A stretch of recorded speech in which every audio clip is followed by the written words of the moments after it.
ನಮಸ್ತೆ ಪ್ರಿಯ ವೀಕ್ಷಕರೇ, ನಾನು ಡಾಕ್ಟರ್ PK ಪ್ರವೀಣ್ ಬಾಬು, ಆಯುರ್ವೇದ ಮತ್ತು ನಾಭಿ ಚಿಕಿತ್ಸಾ ತಜ್ಞರು, ದಾವಣಗೆರೆ.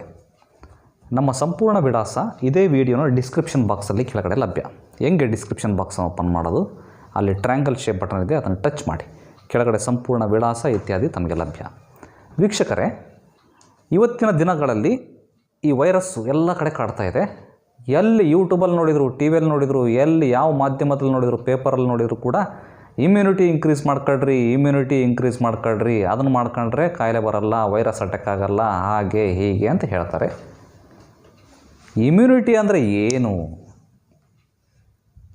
ಅದನ್ನು ಯಾರು ಹೇಳ್ತಾ ಇಲ್ವಲ್ಲ. ಆ್ಯಕ್ಚುಲಿ ಇಮ್ಯುನಿಟಿ ಅಂದರೆ ಏನು ಅಂತ ಕೇಳಿದರೆ ವ್ಯಾಧಿ ಕ್ಷಮತ್ವ ಅಂತ ಹೇಳ್ತಾರೆ, ರೋಗ ನಿರೋಧಕ ಶಕ್ತಿ ಅಂತ ಹೇಳ್ತಾರೆ. ಇಮ್ಯುನಿಟಿ ಅರ್ಥ ವ್ಯಾಧಿ ಕ್ಷಮತ್ವ ಅಲ್ಲ, ಅದು ಟ್ರಾನ್ಸ್ಲೇಷನ್ ಅಷ್ಟೇ. ಇಮ್ಯುನಿಟಿ ಅಂದರೆ ಇಂಗ್ಲೀಷು, ವ್ಯಾಧಿ ಕ್ಷಮತ್ವ ಅಂದರೆ ಸಂಸ್ಕೃತ, ರೋಗ ನಿರೋಧಕ ಶಕ್ತಿ ಅಂದರೆ ಕನ್ನಡ ಅಷ್ಟೇ. ಅದು ಟ್ರಾನ್ಸ್ಲೇಷನ್, ಭಾಷೆ ಬದಲಾವಣೆ ಮಾಡಿ ಹೇಳ್ತಾ ಇದ್ದಾರೆ ಹೊರತು ಅದರ ನಿಜವಾದ ಅರ್ಥ ಏನು ಅದನ್ನು ತಿಳ್ಕೋಬೇಕಾಗಿದೆ ಭಾಳ ಮುಖ್ಯವಾಗಿ. ಇಮ್ಯುನಿಟಿ ಅಂದರೆ ಏನು, ವ್ಯಾಧಿ ಕ್ಷಮತ್ವ ಅಂದರೆ ಏನು, ರೋಗ ನಿರೋಧಕ ಶಕ್ತಿ ಅಂದರೆ ಏನು, ಇದು ಯಾವುದನ್ನು ಪ್ರತಿಬಿಂಬಿಸ್ತದೆ ದೇಹದಲ್ಲಿ ಯಾವ ಅಂಶದ ಕೊರತೆ ಆದರೆ ಈ ಇಮ್ಯುನಿಟಿ ಅಥವಾ ವ್ಯಾಧಿ ಕ್ಷಮತ್ವ ಕಡಿಮೆ ಆಗ್ತದೆ, ಇದು ಎಲ್ಲಿದೆ, ಇದು ಎಲ್ಲಿಂದ ಬಂದಿದೆ, ಯಾವುದರಿಂದ ಬರುತ್ತೆ, ಯಾವುದರಿಂದ ಕಮ್ಮಿ ಆಗುತ್ತೆ, ಯಾವೆಲ್ಲ ಆಹಾರಗಳಿಂದ ವೃದ್ಧಿ ಮಾಡ್ಕೋಬಹುದು ಅನ್ನುವ ಕೂಲಂಕುಷ ವಿಸ್ತೃತ ವೈಜ್ಞಾನಿಕ ಆಯುರ್ವೇದ ವಿವರಣೆ. ಗೊತ್ತಾಯ್ತಾ? ಇದನ್ನು ತಿಳ್ಕೊಳ್ಬೇಕಾಗ್ತದೆ ವೀಕ್ಷಕರೇ. ಈ ಮಾನವ ಶರೀರ ಮಾಡಲ್ಪಟ್ಟಿರುವುದು ಸಪ್ತ ಧಾತುಗಳಿಂದ. ಯಾವುವು ಸಪ್ತ ಧಾತುಗಳು? ರಸ, ರಕ್ತ, ಮಾಂಸ, ಮೇಧ, ಅಸ್ಥಿ, ಮಜ್ಜೆ, ಶುಕ್ರ. ನೀವು ಇವತ್ತು ಆಹಾರವನ್ನು ತಿಂತೀರಿ, ಆ ತಿಂದಂಥ ಆಹಾರ ಹೊಟ್ಟೆ ಒಳಗಡೆ ಹೋಗ್ಬಿಟ್ಟು ಜೀರ್ಣ ಆಗ್ತದೆ. ಹೆಂಗೆ ಜೀರ್ಣ ಆಯಿತು? ಹೊಟ್ಟೆಯಲ್ಲಿ ಅಗ್ನಿ ಇದೆ. ಯಾವ ಅಗ್ನಿ? ಜಠರಾಗ್ನಿ ಇದೆ. ಜಠರಾಗ್ನಿಯಲ್ಲಿ ಬೇಯ್ತದೆ ಅನ್ನ. ಹೊರಗಡೆ ಅನ್ನ ಬೇಯಿಸಿದ್ದಷ್ಟೇ ಅಲ್ಲ, ಹೊರಗಡೆ ಆಹಾರಗಳನ್ನು ಬೇಯಿಸಿದ್ದು ಮಾತ್ರ ಅಲ್ಲ, ಹೊಟ್ಟೆ ಒಳಗಡೆ ಹೋಗ್ಬಿಟ್ಟು, ಹೊಟ್ಟೆ ಇದೆಯಲ್ಲ ಒಂದು ಕುಕ್ಕರ್ ಇದ್ದಂಗೆ ವೀಕ್ಷಕರೇ, ಅದು ಅಲ್ಲಿ ಒಳಗಡೆ ಏರ್ ಇರ್ತದೆ, ಅಗ್ನಿ ಇರ್ತದೆ, ಆ್ಯಸಿಡ್ ಇರ್ತದೆ ಮತ್ತು ಏರ್ ಟೈಟ್ ಇರ್ತದೆ. ಚೆನ್ನಾಗಿ ಅಲ್ಲಿ ಕುದೀತದೆ ಮತ್ತೆ ಆಹಾರ ಹೊಟ್ಟೆ ಒಳಗಡೆ, ಅಲ್ಲಿ ಮತ್ತೆ ಇನ್ನೊಂದು ಸರಿ ಬೇಯ್ತದೆ. ಬೆಂದು ಎರಡು ಭಾಗಗಳಾಗಿ ವಿಭಜನೆ ಆಗ್ತದೆ. ಒಂದು ಸಾರ ಭಾಗ, ಇನ್ನೊಂದು ಕಿಟ್ಟ ಭಾಗ. ಸಾರ ಭಾಗ ಯೂಸ್ಫುಲ್ ಪಾರ್ಟ್, ದೇಹಕ್ಕೆ ಒಗ್ಗುತ್ತೆ, ದೇಹಕ್ಕೆ ಸಲ್ಲುತ್ತೆ. ಕಿಟ್ಟ ಭಾಗ ವೇಸ್ಟ್ ಪಾರ್ಟ್, ಮಲದ ರೂಪದಲ್ಲಿ, ತ್ಯಾಜ್ಯ ರೂಪದ ವಸ್ತುವಿನ ರೂಪದಲ್ಲಿ ದೇಹದಿಂದ ವಿಸರ್ಜಿಸಲ್ಪಡ್ತದೆ. ಗೊತ್ತಾಯಿತು? ಈ ಸಾರ ಭಾಗ ಇದೆಯಲ್ಲ, ಸಾರ ಭಾಗ ಸೃಷ್ಟಿ ಮಾಡೋದಷ್ಟೇ ಅಲ್ಲ, ಆ ಸಾರ ಭಾಗಗಳನ್ನು ಈ ಧಾತು ಪೋಷಣೆಗೆ ನಾವು ಉಪಯೋಗ ಮಾಡಬೇಕು. ಯಾವ್ಯಾವ ಧಾತು ಪೋಷಣೆ? ರಸ, ರಕ್ತ, ಮಾಂಸ, ಮೇಧ, ಅಸ್ಥಿ, ಮಜ್ಜೆ, ಶುಕ್ರ ಇದೆಯಲ್ಲ, ಈ ದೇಹ ಮಾಡಲ್ಪಟ್ಟಿದೆಯಲ್ಲ, ಆ ಧಾತುಗಳ ಪೋಷಣೆಗೆ ಈ ಸಾರ ಭಾಗವನ್ನು ಬಳಕೆ ಮಾಡಬೇಕಾಗ್ತದೆ. ಈ ಸಾರ ಭಾಗ ಇದೆಯಲ್ಲ, ಯೂಸ್ಫುಲ್ ಪಾರ್ಟ್ ಇದೆಯಲ್ಲ, ಅದು ಮತ್ತೆ ಒನ್ಸ್ ಅಗೇನ್ ಧಾತ್ವಾಗ್ನಿಗಳಲ್ಲಿ ಬೇಯಬೇಕು.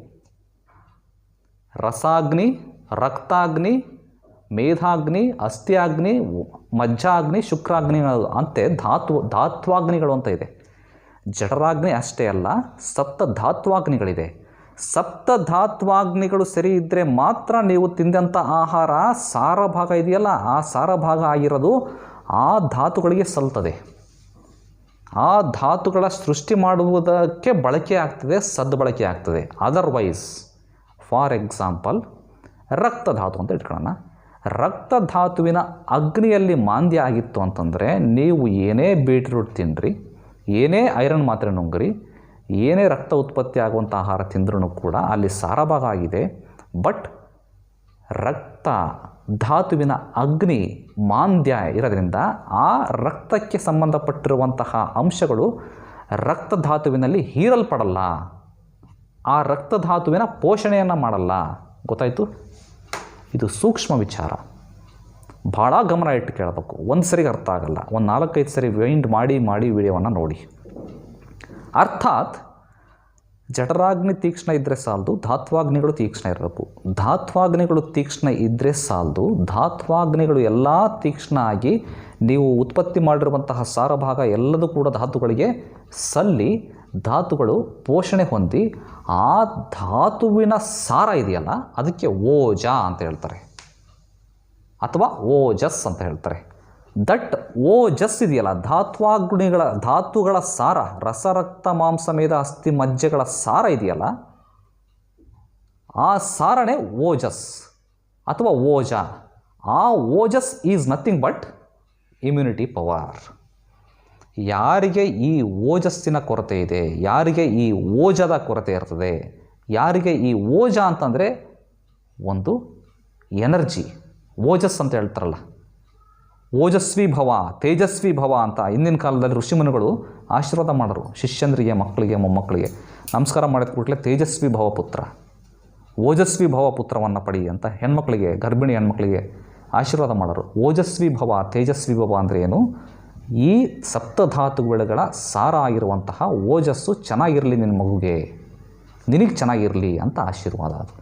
That ojas is nothing but immunity. That ojas is nothing but ವ್ಯಾಧಿಕ್ಷಮತ್ವ. That ojas is nothing but ರೋಗ ನಿರೋಧಕ ಶಕ್ತಿ. ಈಗ ಅರ್ಥ ಆಯಿತು? ಇಮ್ಯುನಿಟಿ ಇಮ್ಯುನಿಟಿ ಇಮ್ಯುನಿಟಿ ಅಂತ ಬಡ್ಕೊಂತಾರೆ, ಅದರ ಅರ್ಥ ಏನು ಅಂತಂದು ನಿಮ್ಗೆ ಈಗ ಅರ್ಥ ಆಯಿತು ಅಂತ ಅಂದ್ಕೊಳ್ತೇನೆ. ಈ ಓಜಸ್ಸು ಚೆನ್ನಾಗಿರಬೇಕು ಅಂದರೆ ಜಠರಾಗ್ನಿ ಒಂದೇ ತೀಕ್ಷ್ಣವಾಗಿದ್ದರೆ ಸಾಲದು, ಸಪ್ತಧಾತ್ವಾಗ್ನಿಗಳು ಕೂಡ ತೀಕ್ಷ್ಣವಾಗಿರಬೇಕಾಗ್ತದೆ. ಸಪ್ತಧಾತ್ವಾಗ್ನಿಗಳು ತೇಜಸ್ವಿಯಾಗಿರಬೇಕು, ತೀಕ್ಷ್ಣವಾಗಿರಬೇಕು ಅಂತಂದರೆ ಏನೆಲ್ಲ ಆಹಾರಗಳನ್ನು ತಗೋಬೇಕು, ಏನೆಲ್ಲ ವಿಚಾರಗಳನ್ನು ಮಾಡಬೇಕು, ಏನೆಲ್ಲ ವಿಹಾರಗಳನ್ನು ಮಾಡಬೇಕು ಅನ್ನೋದನ್ನು ತಿಳ್ಕೊಬೇಕಾಗ್ತದೆ. ಆಹಾರ ಅಂದ ಮಾತ್ರಕ್ಕೆ ನೀವು ಬಾಯಿಂದ ತಿಂತೀರಲ್ಲ ಅದಷ್ಟೇ ಆಹಾರ ಅಲ್ಲ. ಹೊರಗಿನಿಂದ ನಿಮ್ಮ ದೇಹದೊಳಗಡೆ ಏನೆಲ್ಲ ಹೋಗ್ತದೆ ಎಲ್ಲದೂ ಆಹಾರನೇ.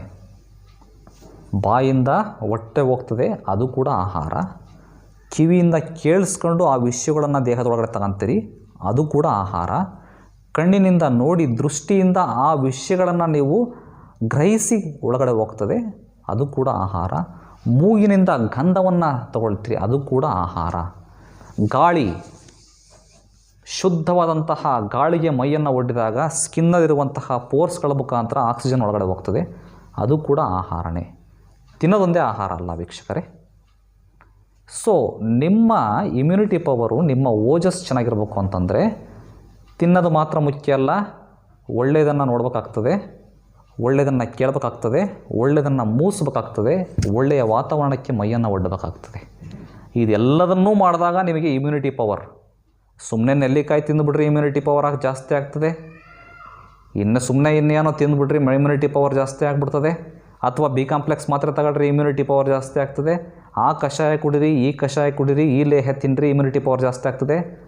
ಇದು ಶುದ್ಧ ಸುಳ್ಳು.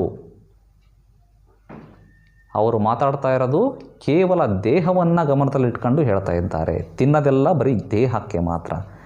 ನಿಮ್ಮ ಮನಸ್ಸಿನ ಇಮ್ಯುನಿಟಿ ಪವರು ಭಾಳ ಮುಖ್ಯ ಆಗ್ತದೆ ವೀಕ್ಷಕರೇ. ಎಷ್ಟೋ ಜನರಿಗೆ ಕಾಯಿಲೆನೇ ಬಂದಿರಲ್ಲ, ಎಷ್ಟೋ ಜನರಿಗೆ ರಿಪೋರ್ಟು ಇನ್ನೂ ಬಂದೇ ಇರಲ್ಲ, ಅಷ್ಟೊತ್ತಿಗೆ ಹಾರ್ಟ್ ಅಟ್ಯಾಕ್ ಸತ್ತೋಗಿರ್ತಾರೆ. ಪಾಸಿಟಿವ್ ಇದೆಯೋ ನೆಗೆಟಿವ್ ಇದೆಯೋ ಅಂತ ಕೇಳ್ಕೊಂಡೇ ಇರಲ್ಲ, ನೋಡ್ಕೊಂಡೇ ಇರಲ್ಲ, ಅಲ್ಲೇ ಸತ್ತೋಗಿರ್ತಾರೆ. ಅವರಿಗೆ ಮನಸ್ಸಿನ ಓಜಸ್ಸು, ಮನಸ್ಸಿನ ವ್ಯಾಧಿಕ್ಷಮತ್ವ, ಮನಸ್ಸಿನ ಇಮ್ಯುನಿಟಿ ಇರಲ್ಲ. ಬರೀ ದೇಹದ ಇಮ್ಯುನಿಟಿ ಅಷ್ಟೇ ಅಲ್ಲ, ಮನಸ್ಸಿನ ಇಮ್ಯುನಿಟಿನೂ ಮುಖ್ಯ.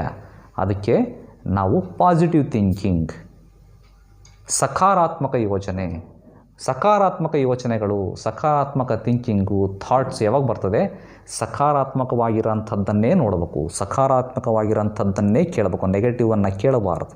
ಪಕ್ಕದಾಗ ಕೂತ್ಕೊಂಡು ಯಾವಾಗಲೂ ಕೊರಗ್ತಾ ಇರ್ತಾನೆ, ಯಾವಾಗಲೂ ಕಷ್ಟಕರವಾದಂತೆ ಕೇಳಿಸ್ಬಾರ್ದು. ಸಕಾರಾತ್ಮಕವಾಗಿರೋಂಥದ್ದನ್ನೇ ನೋಡಿದಾಗ, ಕೇಳಿಸ್ಕೊಂಡಾಗ, ಆ ಥರದ್ದನ್ನೇ ವಿಚಾರ ಮಾಡಿದಾಗ, ಅದೇ ಥರದ ವೈಬ್ರೇಷನ್ಸು ದೇಹಕ್ಕೆ ಸಿಕ್ಕಾಗ ಯದ್ ಭಾವಂ ತದ್ಭವತಿ. ಯಾವ ರೀತಿ ಭಾವ ಇರ್ತದೆ ಆ ರೀತಿ ಭವತಿ, ದೇಹಕ್ಕೆ ಸಿಗ್ತದೆ. ಸೈಕೋಸೊಮ್ಯಾಟಿಕ್ ಡಿಸಾರ್ಡರ್ ಅಂತ ಕೇಳಿರ್ತೀರಿ. ಮೊಟ್ಟ ಮೊದಲು ಬರೋದು ಮನಸ್ಸಿಗೆ ಕಾಯಿಲೆ.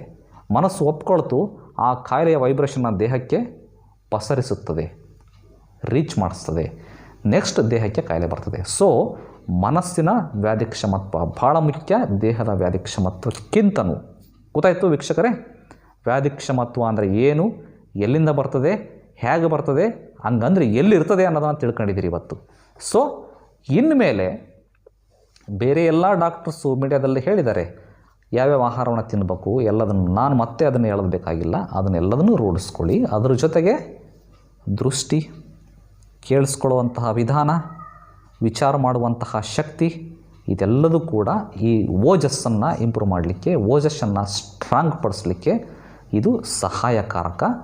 100 ಕಾಲ ಯಾವುದೇ ರೀತಿಯ ಕಾಯಿಲೆ ಬರದ ಹಾಗೆ ನೀವು ಬದುಕಲಿಕ್ಕೆ ಇದೆಲ್ಲದೂ ಕೌಂಟ್ ಆಗ್ತದೆ. ನಿಮ್ಮ ಸರ್ವಾಂಗೀಣ ಸಮಗ್ರವಾದಂತಹ ಓಜಸ್ಸು ವೃದ್ಧಿ ಆಯಿತು ಅಂದರೆ ಸರ್ವಾಂಗೀಣ ಸಮಗ್ರವಾಗಿರುವಂತಹ ವ್ಯಾಧಿಕ್ಷಮತ್ವ ನಿಮ್ಮ ದೇಹಕ್ಕೆ ಬರ್ತದೆ. ಅರ್ಥಾತ್ ನೀವು ಕಂಪ್ಲೀಟಾಗಿ ದೈಹಿಕ, ಮಾನಸಿಕ, ಸಾಮಾಜಿಕ, ಆಧ್ಯಾತ್ಮಿಕವಾಗಿ ಕೂಡ ನೀವು ಆರೋಗ್ಯವಾಗಿ 100 ಕಾಲ ಇರಲಿಕ್ಕೆ ಅವಕಾಶ ಇದೆ. ಈ ವಿಡಿಯೋವನ್ನು ಎಲ್ರಿಗೂ ಶೇರ್ ಮಾಡಿ. ಮುಂದಿನ ಸಂಚಿಕೆಯಲ್ಲಿ ಮತ್ತೊಂದು ವಿಚಾರದೊಂದಿಗೆ ತಮ್ಮನ್ನು ಭೇಟಿ ಆಗ್ತಾನೆ. ಧನ್ಯವಾದಗಳು ವೀಕ್ಷಕರೇ.